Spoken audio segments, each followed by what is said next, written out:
Okay, hey there, whiskey noobs. I'm your host, Chris Chapinar, and I am calling this episode How Whiskey Gets Its Flavor. Now, I was typing up the script or the bullet points that I wanted to cover in this episode, and I'm looking at it and I'm like, there is a ton of information here. So I'm going to try to keep it to a reasonable time, and I think this is going to end up being mostly wide brushstrokes as to all the different things that can affect a whiskey's flavor. That way, we can later on, if we have specific episodes about each of these elements, there will be, plenty of time to go through and talk about all of the little intricacies of each of these little things that can change the flavor. But this episode is meant to mostly go over all of the things that can impact a whiskey's flavor. And we got a little taste of that when we went through each of the individual types of whiskey. If you've been around for a while, those were the episodes probably 1 through 15, something like that. And we got little tastes of it, of all the different things that affect all the different types of whiskey. But today we are going to go through, in general, no specific type of whiskey, just in general, all the things that can affect a whiskey's flavor. Before we get started, I want to say happy dry January, because I'm not doing a whiskey review in this episode. I'm not doing a mini review or a mystery review. So it is dry January for those of you who are participating, meaning I will not be drinking this January. And so for that reason, I'm actually drinking a Dr. Pepper cream soda diet. I drink a lot of diet pop. I don't know if that's good or bad. You can hear a lot about both ends online, but I love cream soda, and Dr. Pepper came out with a Dr. Pepper cream soda, if you don't know that already. I think it's pretty good, actually. I like it. It gives you a little bit of both worlds, a little bit of the Dr. Pepper and a little bit of the cream soda, but I'm a big cream soda drinker, so I thought, well, I'm going to have that on the podcast since I can't have whiskey. Also, for those of you who have been listening and know that I did have COVID, today's the last day of quarantine for anyone who cares to hear about that. So I'm excited to be done with that, and we can get some guests on the show hopefully here pretty soon. But without further ado, I want to talk about how whiskey gets its flavor. And like I said, I've mentioned it here and there, but I really want to go through all of the things that a distiller is most likely going to look at when they're making a whiskey. Not necessarily in the amount of depth that I think you would be able to, put together a perfect whiskey, or even I would be able to.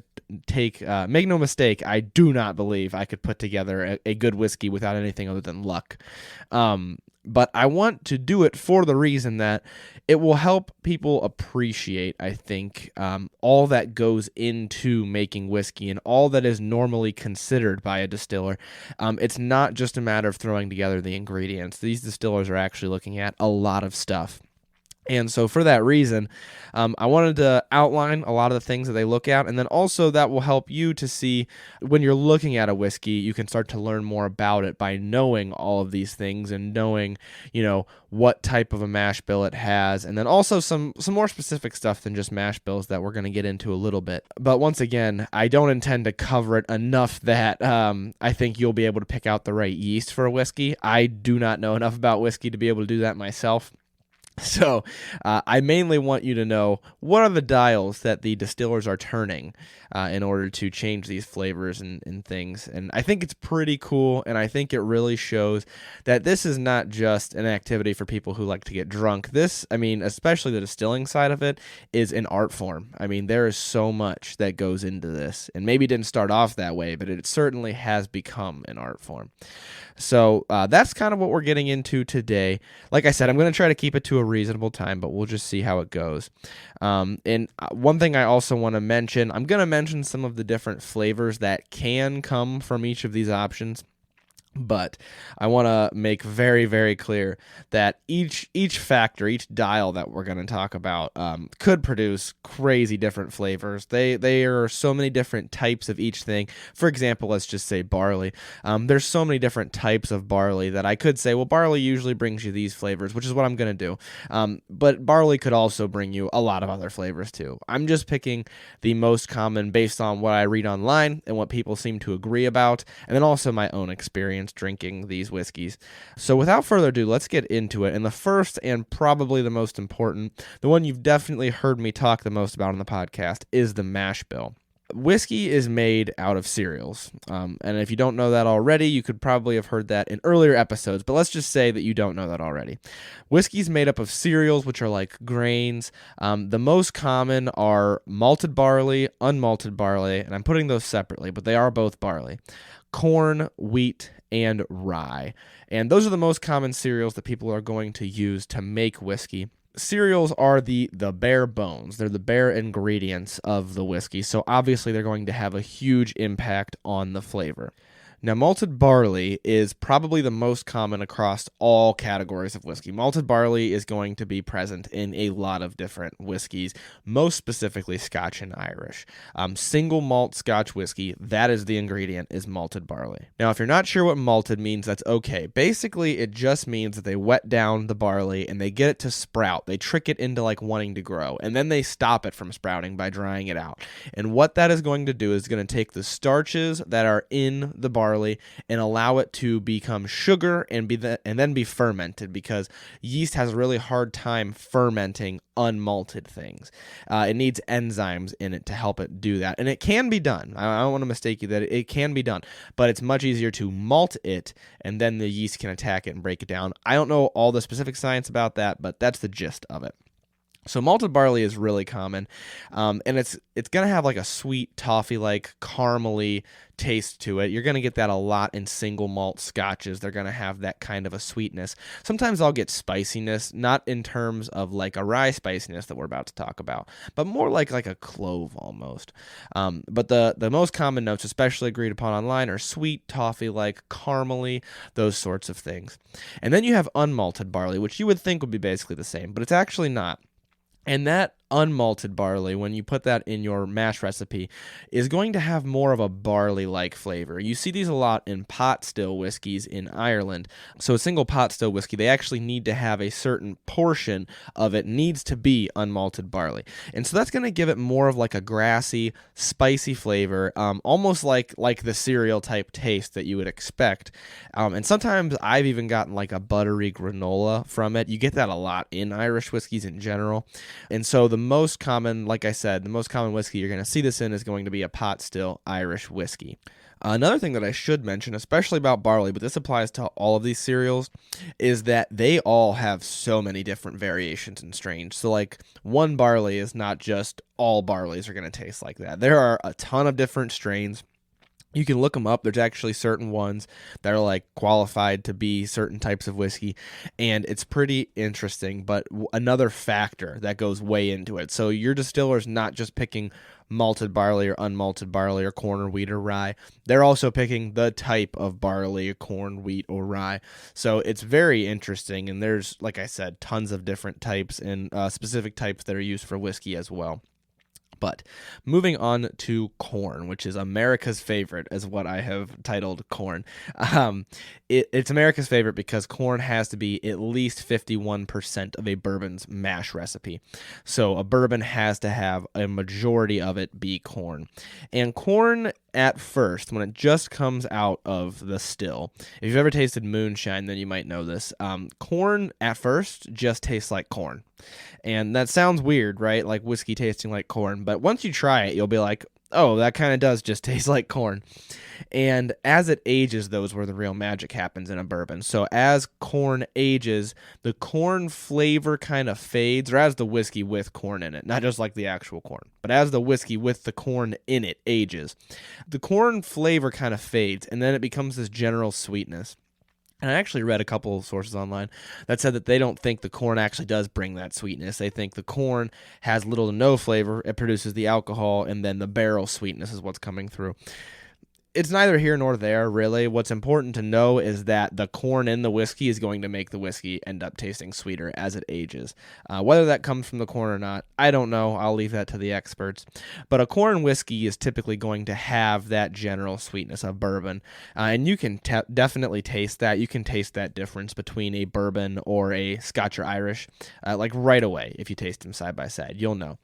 So it does have that general sweetness, and then it, like I said, it's going to just kind of fade as it ages, and it's going to work with that barrel and create a bit of sweetness. The next that I have is wheat. This is more sweetness, but it's more like the bakery notes that I talk about a lot on the show. So that you can think of like wheat and bread. Like wheat is going to taste like wheat, actually. And then it also is going to have like a bready kind of taste to it, like a vanilla or a honey. Those sorts of flavors that when I mention, this bourbon smells like I'm walking into a bakery, a lot of times that's a bourbon with a lot of wheat in the recipe, like a wheated bourbon. And that's a very pleasant flavor to have in bourbon, by the way. And so that's a common way that you'll have wheat in your whiskey, is it will be a wheated bourbon. Now, I do know Woodford Reserve, I believe, not just came out with, but has a wheat whiskey. So it's like the majority of the whiskey is wheat. I have never had it. I'd be interested to try it without a doubt, but I think that's pretty interesting. I'd be interested to see if wheat can be the leading lady in the whiskey. I'm not sure if it could. I know it's a good flavoring cereal, so it adds just a little bit of flavor, but I'd be interested to see how it acts as the leading lady in the whiskey. But that's what you can expect from wheat. And then the last one I have is rye. And I labeled rye, I gave each of these like a little subtitle, and I labeled rye the mustard of cereals.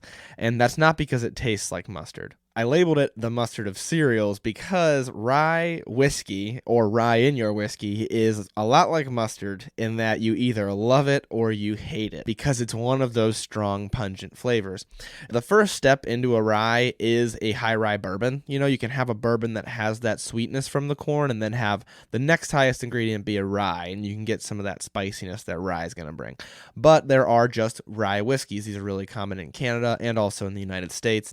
And they simply put, rye adds spiciness. It's going to add spiciness like a cinnamon or like a black pepper. Sometimes all kinds of different like spices, like cooking spices or bakery spices. It just depends on how they interact. And it's a very interesting flavor. Once again, people love it or hate it because it adds a little bit of heat. It adds a little bit of heat, but it also adds a little bit of complexity. So it can be a lot of fun. You can also make old fashions with them to kind of sweeten it up a little bit. It's a lot of fun to try different rye whiskeys, but it's one of those things that definitely in the beginning, most people don't like it, and it's kind of an acquired taste unless you're the type of person that goes after that little bit of harshness, a little bit of spiciness. That sort of a thing in your whiskey. Now, you can add others. There are other cereals out there, but these are definitely the most common, so I wanted to stick to those for this episode. So that's the mash bill. Those are all the things you can find in it in general. It looks like I'm making decent time, so that's good. But like I said, I might do episodes later on with more in-depth about each of these. I think it's really cool to learn about, and it definitely gives you an appreciation for the art piece that you're basically drinking. So the next item that I have on the list is one that I don't really talk about often, and that's why I wanted to take a minute to talk about it.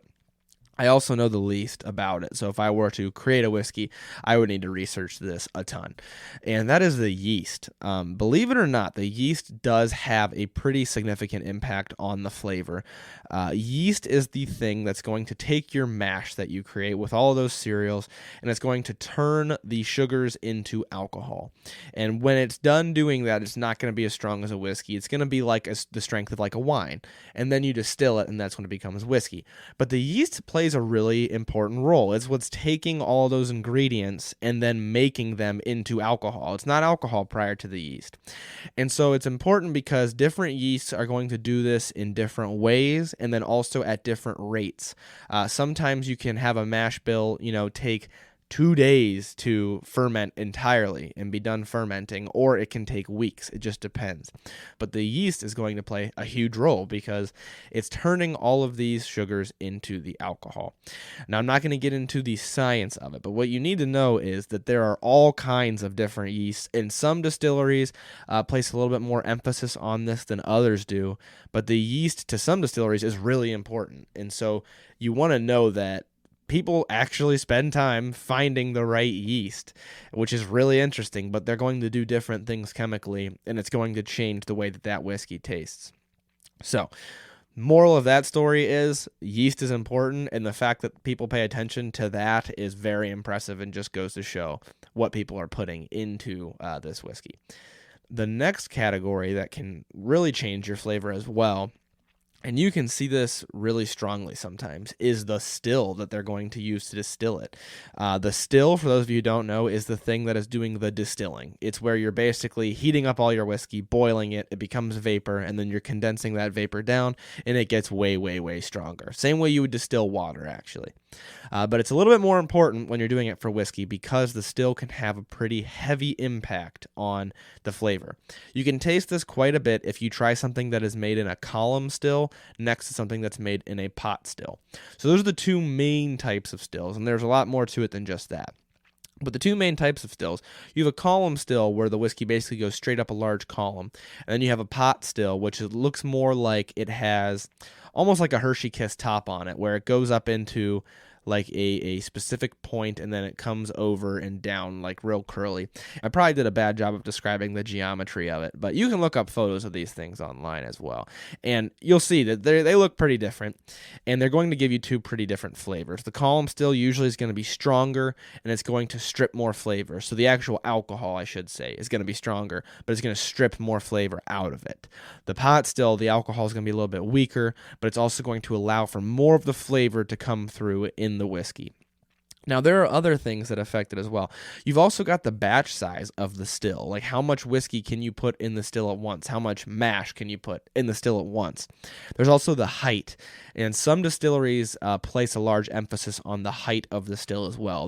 There's one, I think it might be Glenmorangie, but I don't remember, that says, their stills are really tall, and they say that is because they only want the best vapors to rise all the way to the top, or like the lightest vapors to rise all the way up to the top and make it out of the still. So the height of the still, and also the width and the shape of the transition up through the height, are all things that sometimes get taken into account. I don't want to say sometimes, I probably want to say most of the time get taken into account when people are creating a new whiskey. So those are all things that you wouldn't even think about, which is why I think it's so cool. Now, there are also internal things that can go inside of the still. There are things called like reflux areas. There are a lot of internal things, different things that can be done for stills, a lot of which I don't even understand the functioning of entirely, but we could easily have a whole episode on stills because of that. I mean, they are the machine that's creating the whiskey, if you want to think about it that simply.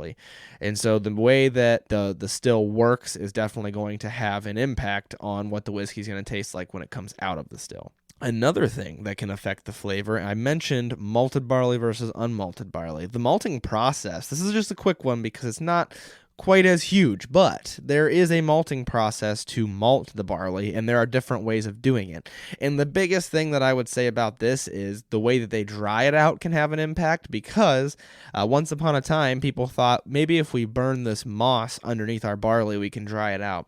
And that is where peated scotch came from, because they used peat moss and they burnt it underneath the barley as it was drying, and it actually gave it that peated flavor that peated scotches have.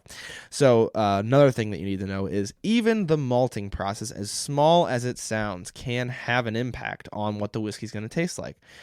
So just another thing that people are looking at when they're looking to create a whiskey. The next thing, and this is another one of the really big ones like the mash bill, is the aging process.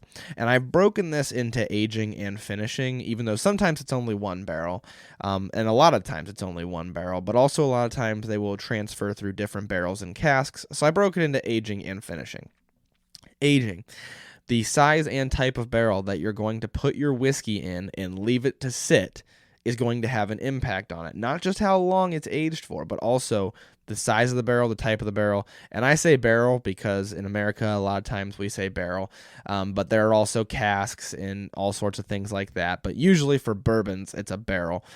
Casks, I think there's some called butts. I hope I'm pronouncing that right. There are all sorts of things that look like different sizes of barrel, and basically I just call them all barrels. But the size of the barrel and the type of the barrel is going to have an impact, and the size can vary greatly, very greatly. So that's an important impact that could have on it as well, because you're going to have a different amount of volume to surface area ratio there. So volume of whiskey to surface area of the inside of the barrel. So you might get more or less interaction with the barrel depending on the size of it. There's also new or used barrels, which I'm going to cover a little bit more in the finishing section. And then there's also the char level of the barrels, how much the barrel was charred before putting the whiskey in it, because they do char their barrels. So that is probably going to get covered under this section, which is finishing. Now, finishing, I broke it off because if you take it out of the first barrel, sometimes you will finish it in a second barrel for like less time. And so you'll age it for a certain amount of time, and that's where they consider it getting most of its characteristics. And then you finish it to give it like a finish or a flavor. And so you can use all kinds of different barrels for that. Now, finished bourbons, I want to take a moment to mention, are a new thing that's kind of arising in America. And what that means is you take a bourbon, something that was created as a bourbon, and then finish it in a barrel. And once you do that, it's no longer a bourbon. And they're starting to call it finished bourbons. And why is it no longer a bourbon? Is because bourbons have to be aged only in brand new charred white oak barrels. That's how you make a bourbon. You finish it just in a brand new charred white oak barrel. You do it for as long as you want.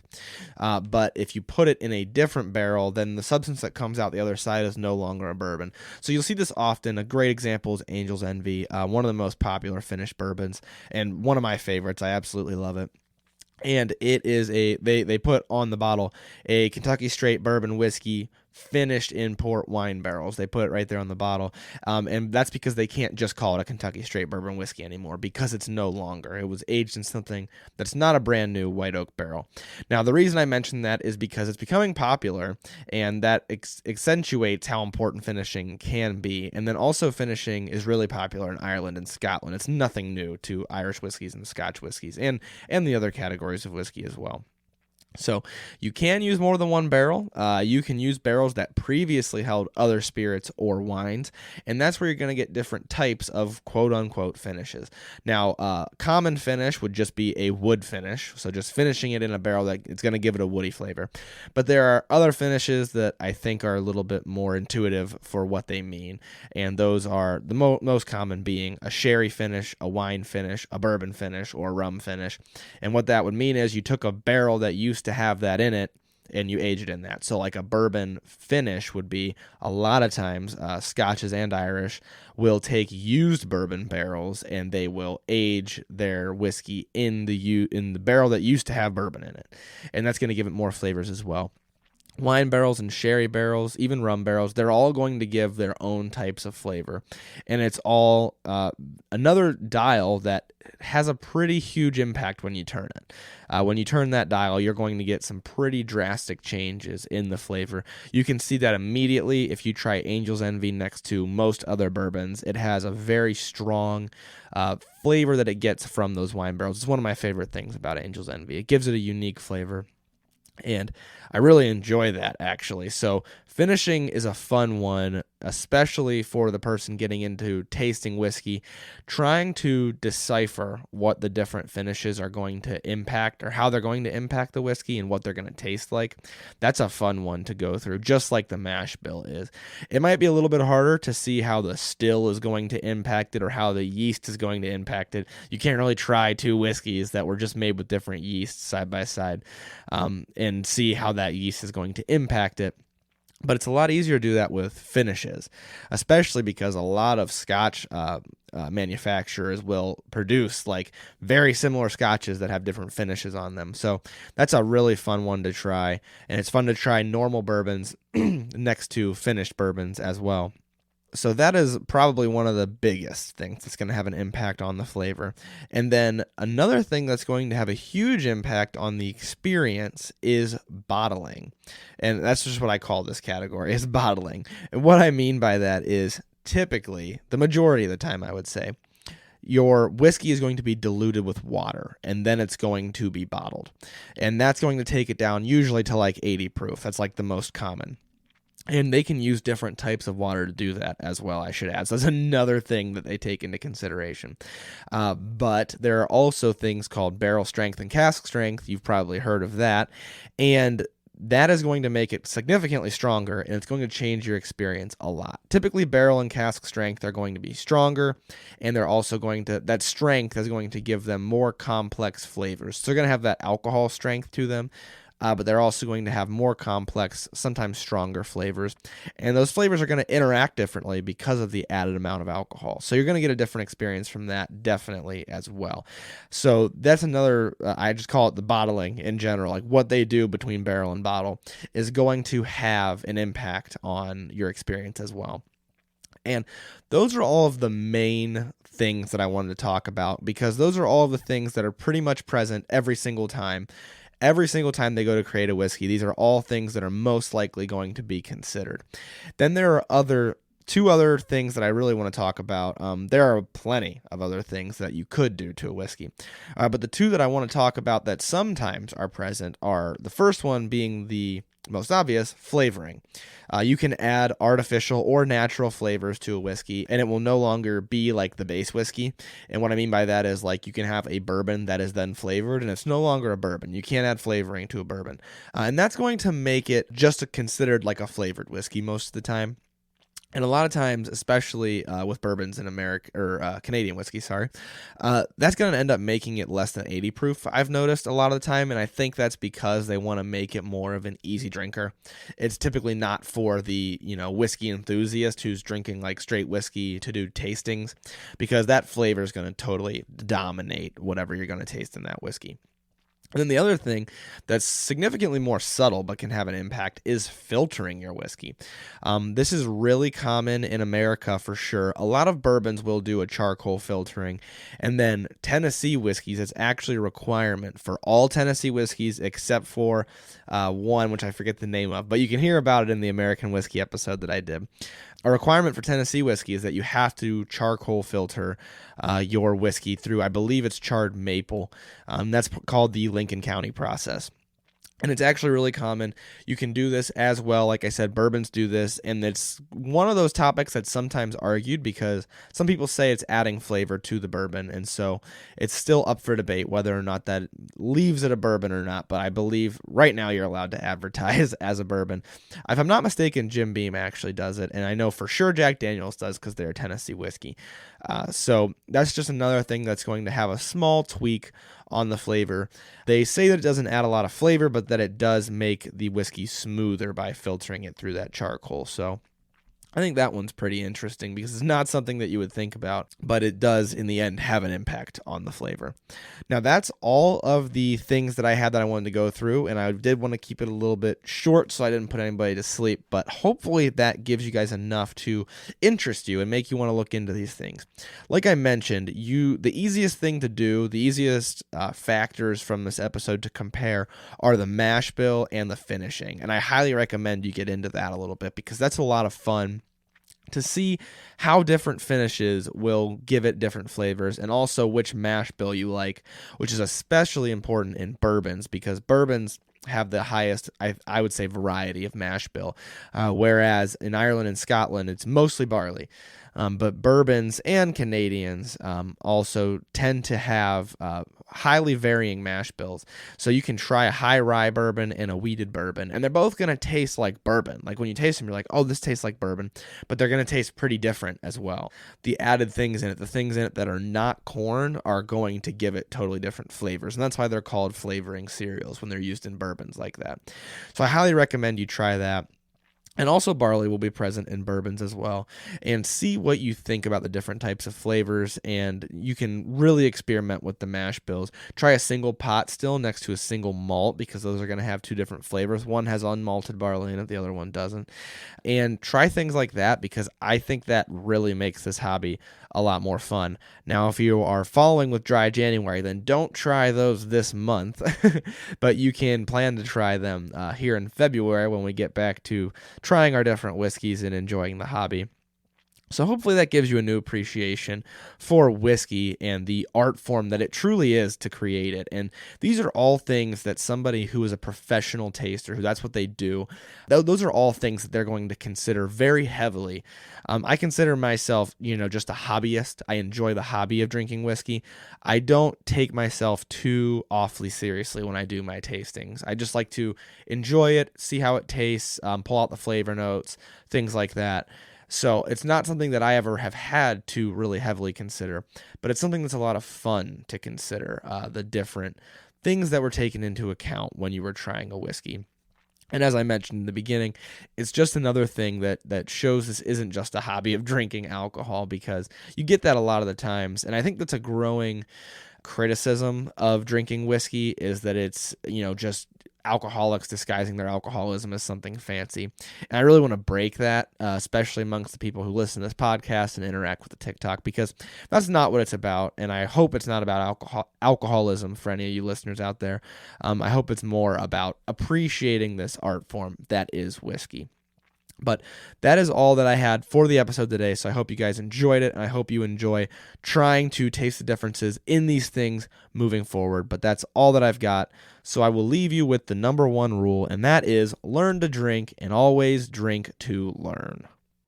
Thank you so much for listening to this episode of Whiskey Noobs. If you like the show, please make sure that you tell anyone you know who you think would be interested in the hobby or in the podcast. That way we can help to spread the word and continue to grow. Please also make sure to review the show on Apple Podcasts and share our posts on Instagram at whiskey_noobs or on TikTok at Whiskey Noobs Podcast. It only takes a couple of minutes, and it really does a lot to help spread the word and grow the podcast. Also, there is an email list for the show. If you'd like to join, you can just send an email to whiskeynoobspodcast@gmail.com, and in the subject line put email list. I will add you to the list, and then you'll be updated every month with the whiskeys that we will be drinking on the show throughout the month. That way you can drink right along with us and see if you're getting the same notes. Once again, thank you so much for listening to the show. The Whiskey Noobs podcast does not support underage or otherwise irresponsible consumption of alcohol.